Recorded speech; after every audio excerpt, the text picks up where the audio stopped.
அனைவருக்கும் வணக்கம். மடிநானும் வாழ திருவரைகள் என்னென்ன பார்க்கலாம். கேளு, நீ கேட்கலாம், நான் கேட்கட்டுமா? நானே கேளு.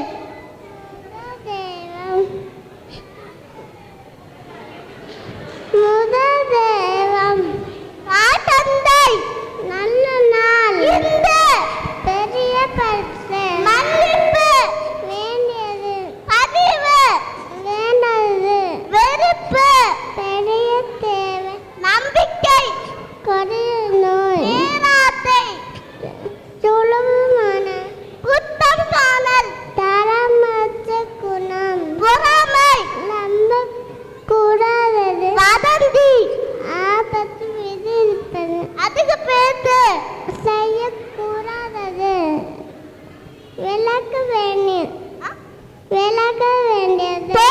தவம் உடவுக்கு வடி உழைப்பு நடுவ கூடாது வாய்ப்பு மறுக்க கூடாது நன்றி படிப்புக்கு பயிற்சிக்கு நன்றி வணக்கம்.